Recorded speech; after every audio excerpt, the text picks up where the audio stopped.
Mr. Chair, isa pa, sabi po ng DG po natin, Director General, meron po yatang 4 na pinadala na sa PINA pero hindi pa rin po sumipot. What is the pleasure of the body in connection with those recalcitrants? I move, Mr. Chair, that we issue a warrant of arrest for these people who refuse to attend despite the fact that we have already sent a subpoena, Mr. Chair. I second the motion. There's a motion to issue warrant of arrest to those invited resource persons, and the second, the motion is adopted. From the construction companies, Alex Abelido, President, Legacy Construction Corporation. Ms. Cesara Rowena Discaya, President of Alpha and Omega General Contractor and Development Corporation. Mr. Alan Quirante, Owner Proprietor of QM Builders. Mr. Ernie Bagao, Owner Proprietor EGB Construction Corporation.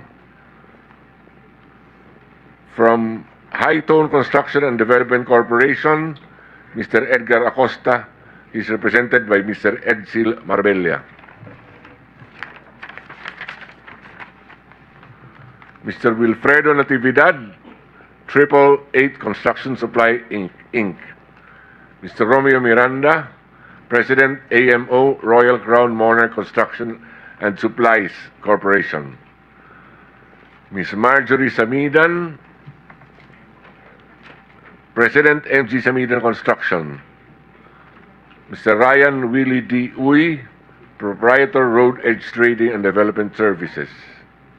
Mr. Alvin Diego, Authorized Managing Officer, Silver Wolves Construction Corporation, and Ms. Melanie Raimundo, Authorized Managing Officer of Raymond Builders. Your Honor, we also have here the presence of Mr. Mark Alan Arevalo, General Manager of Wawaw Builders. And from the DPWH, Before that, where is the owner of Wawaw? Mr. Arevalo? Is he here? You come forward.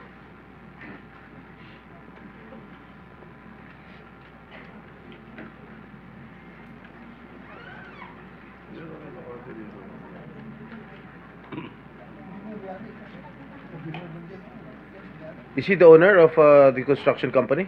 his title is General Manager, Your Honor.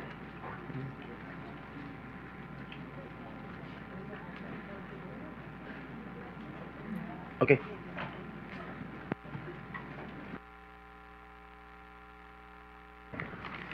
Those are all that are present today, Mr. Chair. Before we continue, let me acknowledge the presence of Senator Bato de la Rosa.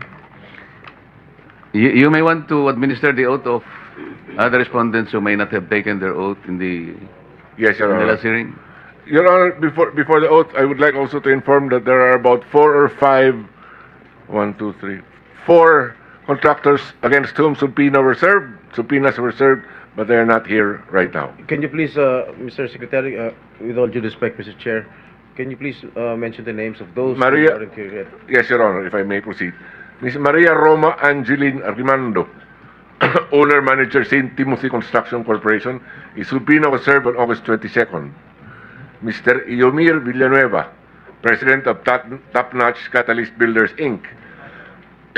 Excuse me. His subpoena was served on August 22nd. I think the other one is here. Come Okay. forward. Mr. Lawrence Lubiano, President Center Waste Construction. He's here, oh. Oh, hindi ka- What about those officials invited from the DPWH who are not here as of this moment? Your Honor, from the...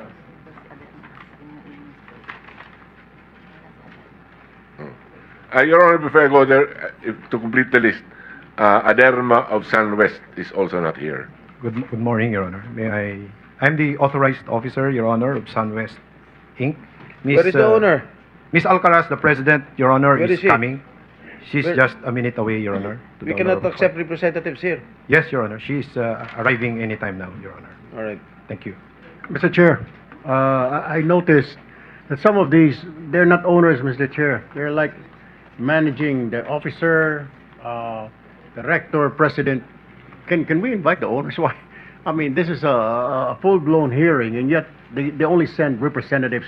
We want, Mr. Chair, if possible, I manifest that we invite them here or subpoena the owners, not these representatives, Mr. Chair, because there will be questions we'll be asking later that they won't be able to answer, Mr. Chair. They might tell us like, papaalam pa sa ganito, kakausapin namin. We need the owners here, the proprietors, Mr. Chair.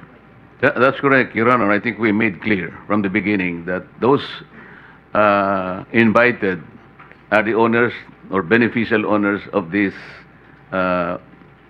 initial 15 construction companies, although they are not limited to 15, I suppose.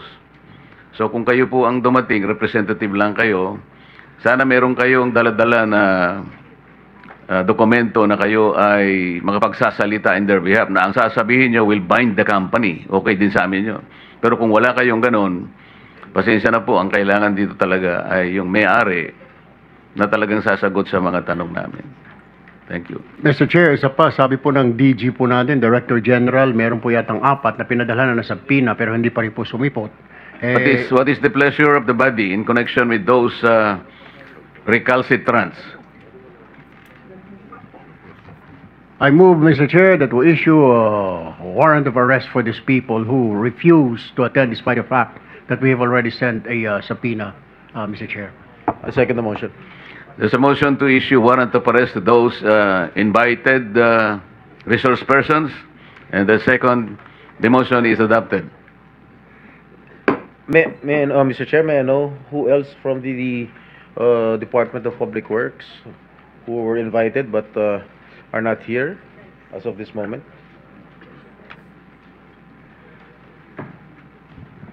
Mr. Chair, if I may continue about the officers of the Public Works. Those who are not here but who were invited are Regional Director Gerard Opulencia, OIC Regional Director, National Capital Region. I think he is there. Already. Somebody signaling. Okay, thank you. Engineer JP Mendoza, Chief Construction Division, Bulacan 1st District Engineering Office. Is he here?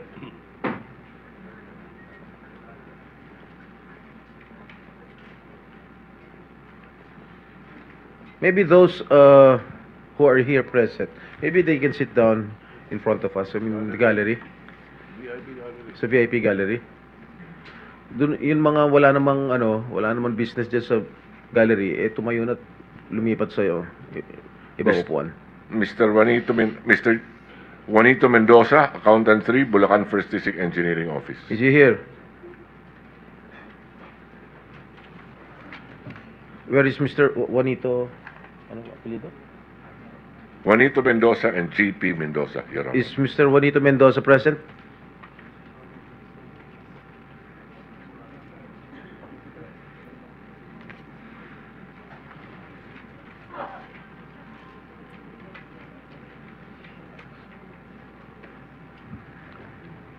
Let me acknowledge the presence of Senator J.B. Ejercito.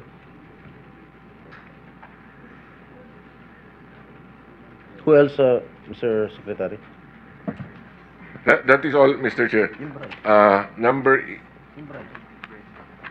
18, Bryce Hernandez is here, Your Honor. Engineer Bryce Erickson Hernandez. Where is he? Wala. He's not yet here. I'm sorry. Where is Mr. Hernandez? He's former Assistant District Engineer, Bulacan 1st District Engineering Office. Okay. If he's not here until 10 o'clock, we issue warrant of arrest.